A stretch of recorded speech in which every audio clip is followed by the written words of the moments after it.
우리 하나님 말씀은요, 열왕기상 17장 우리 1절에서 7절까지 말씀을 같이 보도록 하겠습니다. 열왕기상 17장 1절에서 7절까지 말씀입니다. 열왕기상 17장 1절에서 7절 함께 우리에게 주시는 말씀을 고백하면서 봉독하겠습니다. 길르앗에 우거하는 자 중에 디셉 사람 엘리야가 아합에게 말하되 내가 섬기는 이스라엘의 하나님 야훼께서 살아계심을 두고 맹세하노니 내 말이 없으면 수년 동안 비도 이슬도 있지 아니하리라 하니라. 야훼의 말씀이 엘리야에게 임하여 이르시되 너는 여기서 떠나 동쪽으로 가서 요단 앞 그리시네가에 숨고 그 시냇물을 마시라. 내가 까마귀들에게 명령하여 거기서 너를 먹이게 하리라. 그가 야훼의 말씀과 같이 하여 곧 가서 요단 앞 그리시네가에 머물매 까마귀들이 아침에도 떡과 고기를 저녁에도 떡과 고기를 가져왔고 그가 시냇물을 마셨으나 땅에 비가 내리지 않으므로 얼마 후에 그 시내가 마르니라. 아멘. 오늘 그 본문 말씀을 가지고요, 그리시네가의 기적이라는 제목으로 함께 하나님 말씀을 나누기를 원합니다. 비가 오면요 잘 됐다 싶어서 집에서 뭐 이렇게 유튜브로 온라인으로 예배를 드리는가 분이 있는가 하면 그럼에도 불구하고 하나님 전에 나가야지. 할렐루야. 그래서 하나님 전에 나오시는 분들에게는 여러분 그만큼 더 큰 은혜 부어주실 줄로 믿습니다. 연휴가 되면 신났다 해서 외부로 나가는 분이 있는가 하면 연휴가 됐으니까 더 주의 전에 찾아가서 예배 드려야지 이렇게 마음 먹는 분들도 있다는 겁니다. 근데 오늘 이 자리에 함께 예배드리는 분들은 그런 연휴임에도 비가 오면도 하나님 전에 나와서 예배할 때 하나님의 은혜를 사모하기에 더 큰 은혜로 부어주실 줄로 믿습니다. 오늘 우리 앞에 이 두 친구가 또 이렇게 딱하니 앉아서 함께 예배드리면서요 하나님 앞에 예배드릴 때 얼마나 기쁘고 감사한지 모르죠. 오늘 하나님이 우리의 마음을 기뻐 받으시고 우리의 삶의 기적의 주인공으로 인도해 주실 줄로 믿습니다. 한번 같이 고백할까요? 나는 기적의 주인공입니다. 믿으시면 아멘. 성경 속에 나오는 기적이 성경에 나오는 기적으로 끝나면 될까요? 안 될까요? 안 되는 거죠. 그 기적을 왜 보여주시는 걸까요? 그 기적이 성경에 기록되어 있는 그 기적이 오늘날 그 주님을 그 하나님을 믿고 있는 애들에게 동일하게 일어나고 있음을 또 일어날 수 있음을 그리고 그렇게 바라보는 이들에게 하나님의 기적을 채워주신다는 것을 우리에게 말씀해 주시는 줄로 믿습니다. 그래서 우리가 기적의 주인공 함께 나누면서요 저는 이미 저 자신이 우리 성도님들이 기적의 주인공이 되었다. 할렐루야.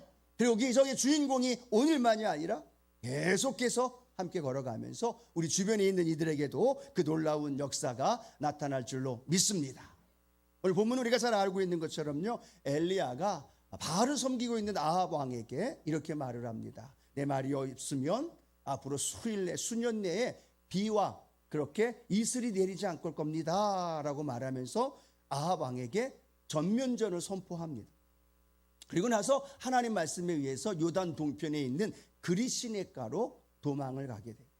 그리고 그곳에서 머물고 있는데 하나님이 하나님의 선지자 엘리야를 먹이시고 돌보시고 인도해 주시고 또 3년 6개월 동안에 비가 오지 않는 그 상황 속에서도 하나님이 하나님의 선지자를 책임져 주시는 줄로 믿습니다. 오늘 그렇게 기도하면서 나왔습니다. 하나님께서 엘리야를 그리시네가로 보내시고 그곳에서 기근 중에도 가뭄 중에도 비가 오지 않는 가운데에도 하나님 엘리야를 먹이고 입히시고 돌봐주셨던 것처럼 하나님 오늘 우리 여덟순복음 수원교회 이 교회가 그리시네가가 되게 하여 주옵소서. 오늘 하나님 전에 찾아 나온 한 분 한 분이 엘리야가 되게 하여 주시고 그것을 통하여서 하나님의 놀라운 일들을 우리가 경험할 수 있는 우리 순복음의 성도님들 되기를 주님의 이름으로 축원합니다. 자, 우리 그리시네가의 기적 이 제목 속에서요 세 가지 하나님 말씀을 좀 나눠보고 싶은데요. 첫 번째로는요 겸손히 하나님만 의지하게 하는 곳이 바로 그리시네가이고 또 엘리야를 통해서 기적의 주인공으로 하나님이 만들어 주신다라고 우리에게 말합니다. 한번 따라 고백할까요? 하나님만 의지하게 하는 곳. 우리 교회가 하나님만 의지하는 곳이 될 줄로 믿습니다. 엘리야가 하나님만 의지하게끔 만들어 주시는 것이 오늘 본문에 기록된 거예요. 자, 우리가 말씀드렸던 것처럼 하나님 말씀대로 엘리야가 그리시네가에 갑니다. 그리고 그곳에서 그 신의 물을 먹고 마시면서 지내는데, 놀라운 것은 하나님께서 기근 중에 있기 때문에, 가뭄 중에 있기 때문에 먹고 마실 것이 하나도 없는 안타까운 상황입니다. 그런데 하나님이 그 엘리야를 먹이시는데, 우리가 잘 아는 것처럼 누구를 통해서 먹이셔요? 까마귀를 통해서 먹이는 장면이 오늘 본문에 나와 있습니다. 아침에도 떡과 고기를, 저녁에도 떡과 고기를. 하나님 말씀대로 믿음으로 순종해서 아합에게 선포했습니다. 바알이 아니라 하나님이 비를 내리시는 분입니다. 내가 하나님의 선지자인데 내가 말하지 않으면 앞으로 계속 비가 오지 않을 겁니다 라고 말한 뒤에 엘리야가 그리시네가에 숨어 있는데, 엘리야의 처지를 한번 생각해 보십시오. 지금 엘리야의 어떤 상황입니까? 기근이 되어 있는 상황이에요. 신의 물을 마시고는 있지만 그에게 떡과 고기를 누가 가져다 주고 있는 거예요? 까마귀입니다. 까마귀는 어떤 것을 먹이로 하고 있을까요? 시체나 썩은 시체, 썩은 고기들을 먹는 동물, 먹는 새가 까마귀잖아요. 성경에는 이 까마귀를 뭐라고 얘기하냐면 먹을 것을 탐하는 동물이라고 말을 합니다. 또 창세기에 보면 신의가 없는 새라고 까마귀를 성경은 설명을 하고 있습니다. 그런데 지금 이 엘리야를 누가 떡과 고기로 공급해 주고 있는 거예요? 까마귀를 통해서 공급해 주고 있다는 거죠. 한번 생각해 봤습니다.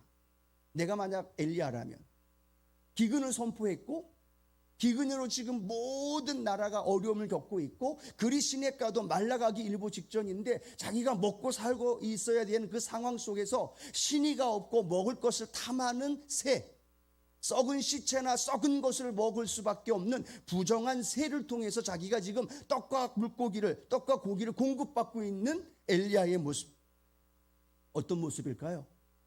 그냥 아무것도 할 수 없는 존재입니다. 그런데 까마귀가 와서 떡과 고기를 가져다 줘야만 그걸 먹는 거예요. 근데 그 까마귀는 어떤 동물이에요? 먹을 걸 탐내는 동물이에요. 먹을 걸 탐해서 이 엘리야가 먹어야 할 것을 가지고 오지 않을 경우 엘리야는 어떻게 해야 돼요? 굶어야 되는 거예요. 그런데 그 미물인 까마귀를 통해서 떡과 고기를 가져다 주는 걸 그냥 하염없이 기다려야 되는 거예요. 무엇을 행할 수도 없고 아무것도 할 수 없는 상황에 자신의 무능함과 어리석음, 연약한 모습을 지금 엘리야를 통해서 우리에게 보여주고 있다는 겁니다. 그런데 그 상황 속에서 우리는 두 가지를 기억하면서 생각해 볼 수 있습니다. 첫 번째로는요, 까마귀를 통해서 공급받을 수밖에 없는 자신의 연약한 한계, 자신의 무능한 모습을 철저하게 오늘 자신을 통해서 알게 되어진다는 거죠. 또 하나는 뭘까요? 하나님이 아니면 자신을 공급해 줄 수 없는 분. 까마귀가 지금 떡과 고기를 가져다 주지만 까마귀도 믿을 수 있는 존재가 아닌 거예요. 신의가 없는 새예요. 먹을 걸 탐하는 새, 부정한 새예요. 그런데 그 미물이 와서 떡과 고기를 가져다 주지 않으면 자기는 먹을 수밖에 없는, 안 먹고 굶주릴 수밖에 없는 그러한 상황의 안타까운 모습. 그 상황에서 하나님은 엘리야를 통해서 두 가지를 철저하게 깨닫게 해주는 겁니다. 자신이 아무것도 할 수 없는 연약한 존재라는 사실을 철저하게 자각하는 것. 대신 자신은 아무것도 할 수 없지만 그 모든 것을 할 수 있는 하나님을 찾고 하나님만 의지하고 하나님만 바라보라는 이 훈련의 시간이 바로 그리시네가를 통해서 하나님이 엘리야를 통해 말씀해 주시는 줄로 믿습니다. 우리 신앙생활이 뭐냐? 그것은요, 내가 할 수 있다, 내가 무언가를 할 수 있다라고 생각하는 모든 것들을 다 내려놓는 거예요.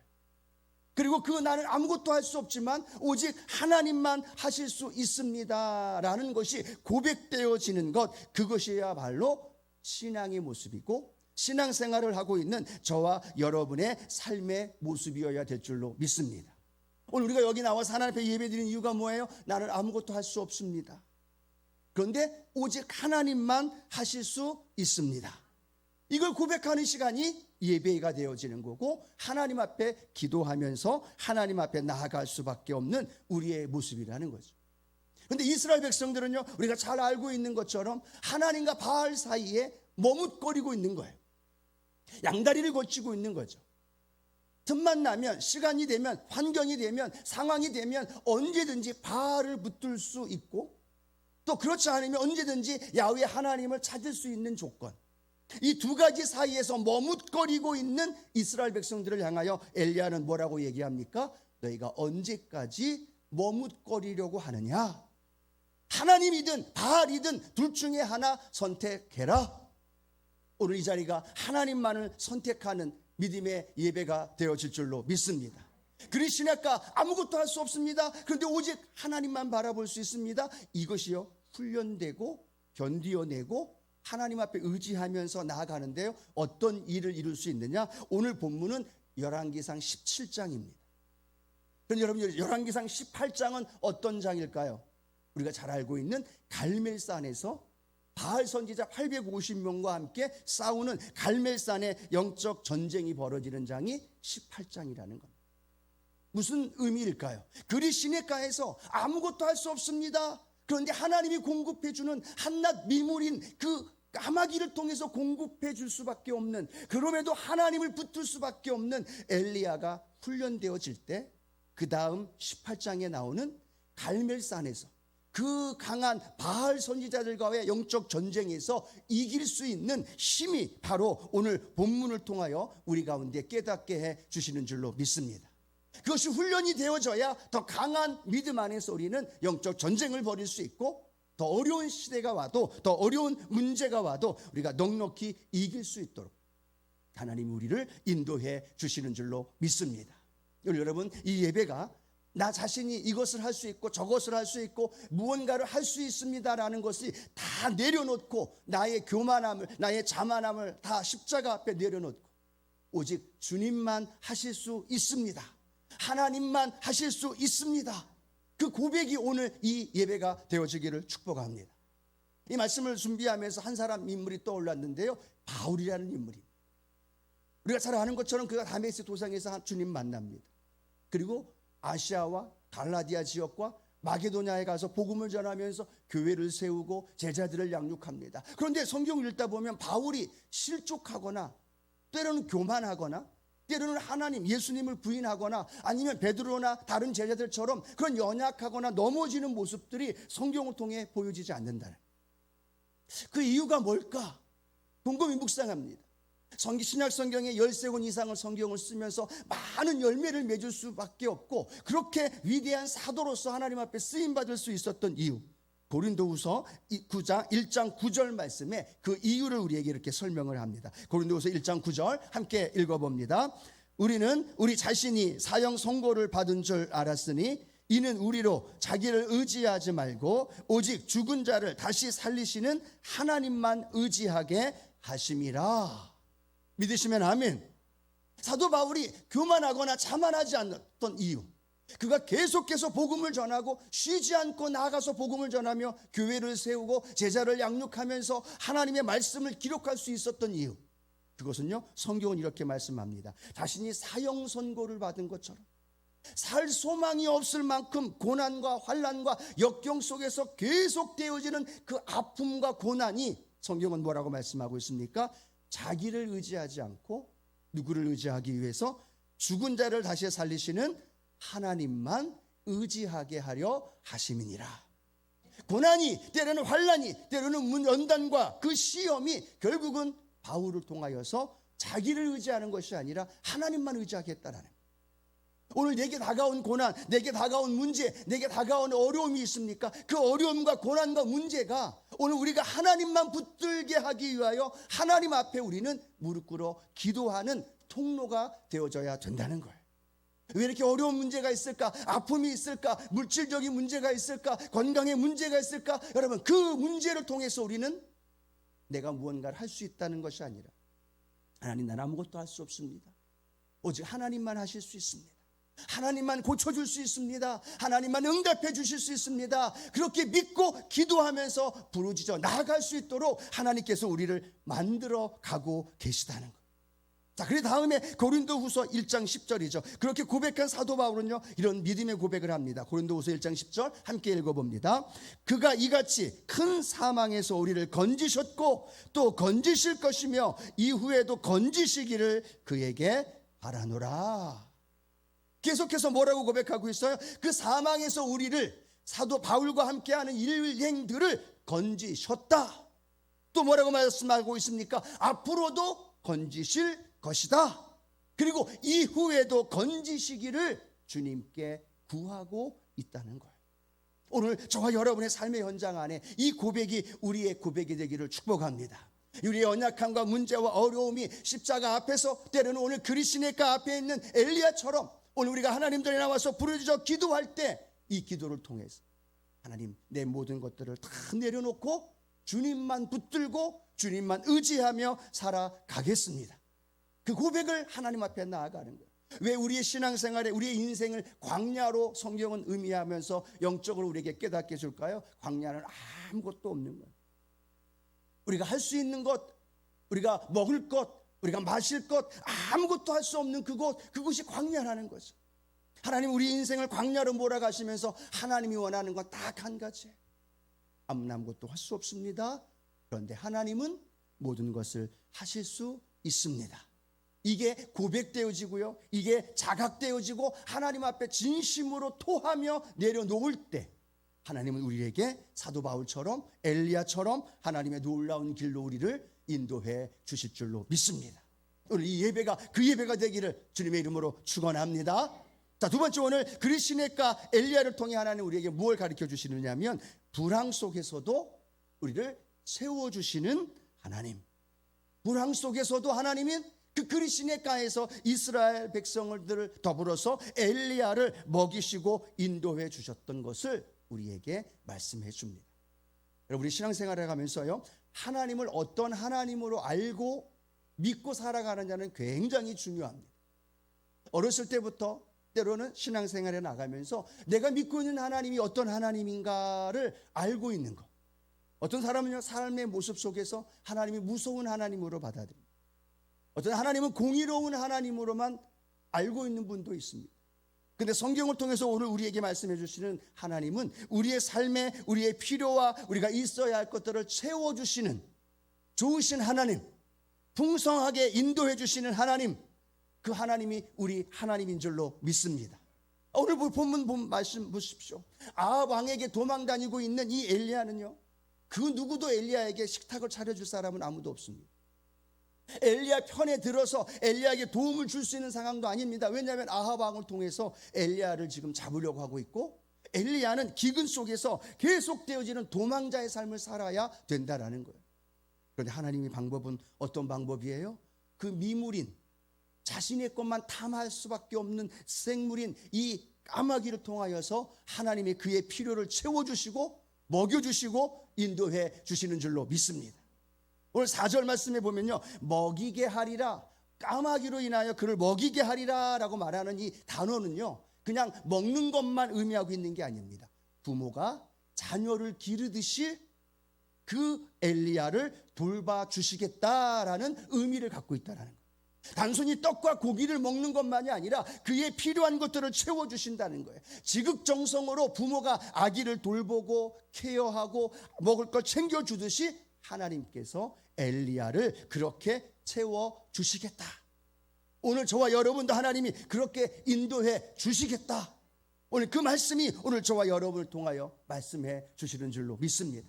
이 광야에서 하나님이 만나와 메추라기 초자연적인 방법으로라도 하나님이 그들을 먹이시고 인도하시고 돌봐주셨다는 거예요. 하나님 우리에게 무엇을 말씀하실까요? 내일 일을 염려하거나 무엇을 마실까, 먹을까, 입을까를 염려하지 말라는 거예요. 하나님의 방법은 초자연적인 방법으로 자기 것만을 추구하는 그 까마귀를 통해서라도 하나님은 엘리야를 먹이고 돌보신다는 거예요.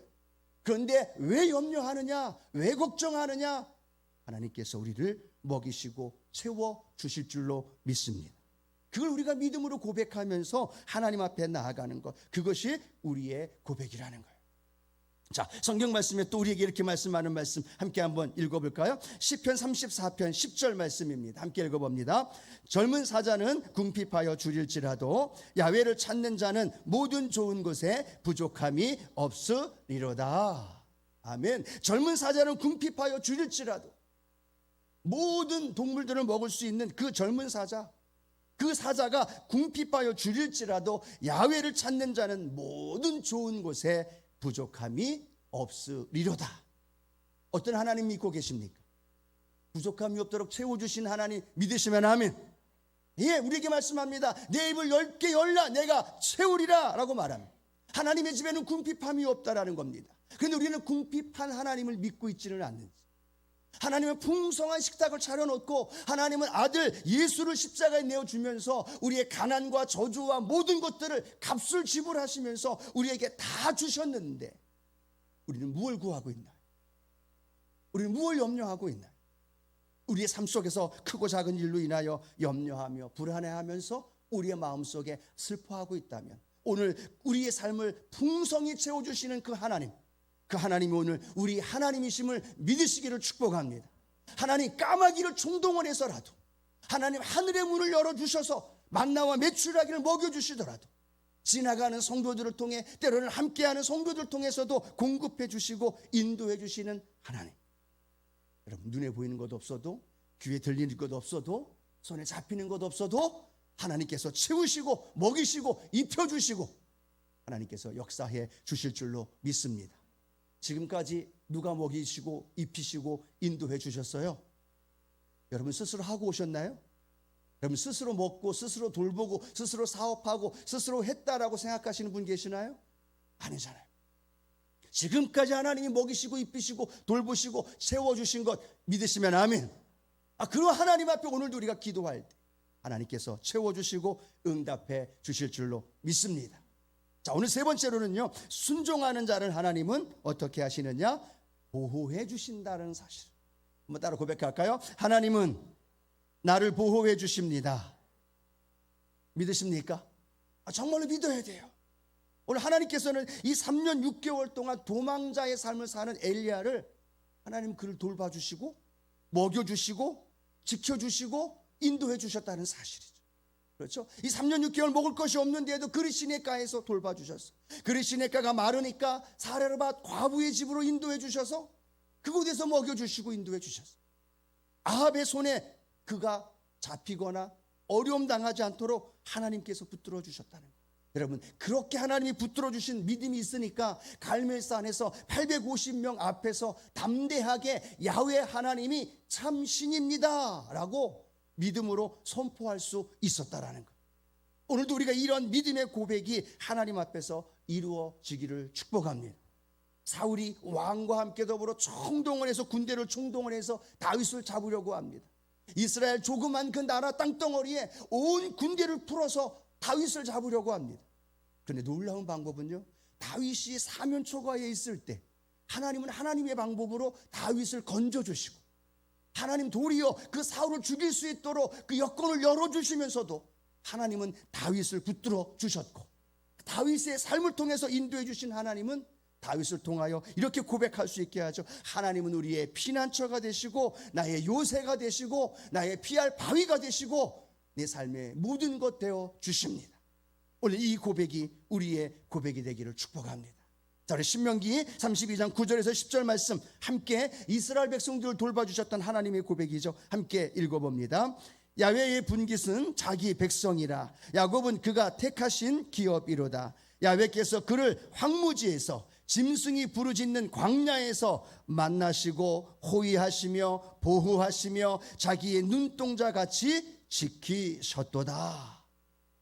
이 사실이 이스라엘 백성들만이 아니라 오늘 하나님이 사랑하는 저와 여러분에게도 동일한 은혜로 함께 하실 줄로 믿습니다. 우리를 만나주시는 거예요. 우리를 호위하시는 거예요. 우리를 보호하시고 하나님 자기의 눈동자와 같이 저와 여러분을 지키시고 돌봐주시는 하나님. 그 하나님이 우리가 믿고 있는 하나님이고 오늘도 이 그리 시냇가에서 하나님 앞에 고백하는 저와 여러분에게 하나님이 주시는 은혜인 줄로 믿습니다. 자, 우리 시편 121편 우리 믿음으로 한번 심차게 고백했으면 좋겠습니다. 우리 이 고백이요, 하나님은 나를 어떤 상황에도 나를 붙들어 주시고 인도해 주신다는 시편 기자의 고백이에요. 같이 한번 우리 좀 길지만 믿음으로 선포하면서 함께 고백해 볼까요? 내가 산을 향하여 눈을 들리라. 나의 도움이 어디서 올까? 나의 도움은 천지를 지으신 야훼에게서로다.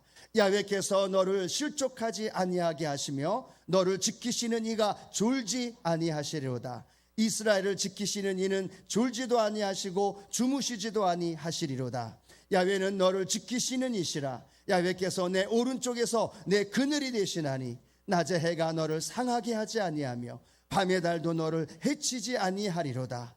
야훼께서 너를 지켜 모든 환난을 면하게 하시며 또 내 영혼을 지키시리로다. 야훼께서 너의 출입을 지금부터 영원까지 지키시리로다. 이 말씀이 우리에게 주신 말씀인 줄로 믿습니다. 너가 아니라 우리 모두를 향한 하나님 말씀. 야훼께서 너의 출입을 지금부터 영원까지 지키시리로다. 염려할 게 있을까요? 두려워할 게 있을까요? 하나님은 여러분들을 아들을 주기까지 사랑하신 놀라운 그 사랑이 오늘도 우리 안에 있기 때문에, 혹시나 광야의 길을 걸어간다 할지라도, 혹시나 지금 내가 기근과 어려움 속에 있을지라도, 때로는 내가 문제와 절망 속에 있을지라도 여러분 염려하지 마십시오. 오늘 이곳이 그리시네가가 되고 오늘 하나님 앞에 나와 기도할 때 저와 여러분 엘리야를 먹이신 하나님이 저와 여러분을 먹이시고 도와주시고 하나님만 붙들 수 있도록, 여러분 이 하나님만 붙들 수 있는 믿음이 되면요, 나머지 두 번째 세 번째는 하나님이 더불어 주신다는 거예요. 문제는 뭐냐? 내가 하나님만이 아니라 자꾸만 세상, 자꾸만 물질, 자꾸만 내 감정, 내 느낌을 의지하려고 하다 보니까 이 기준을 선정하기 위해서 하나님은요 가끔 우리를 하고 우리를 불어넣으시도 하시고 광야의 길로 몰아가기도 하시고 어려운 문제 가운데 우리를 내어놓기도 한다는 거죠. 그때 우리가 하나님, 나는 아닙니다, 하나님께만 있습니다라고 그렇게 믿음으로 하나님만 붙들고 나아갈 때 오늘 채우시고 또 우리를 보호하시는 하나님의 은혜가 우리 가운데 넘쳐날 줄로 믿습니다. 그런 은혜의 삶이 저와 여러분의 삶이 되어지기를 주님의 이름으로 축원합니다. 아멘. 우리 같이 한번 하나님 앞에 찬양했으면 좋겠는데요, 광야를 지나며 라는 찬양입니다. 혹시 모르는 분이 계시면 함께 우리가 가사를 생각하면서 찬양하면서요, 배우면서 또 그 말씀을 함께 또 생각해 보면서 찬양했으면 좋겠습니다.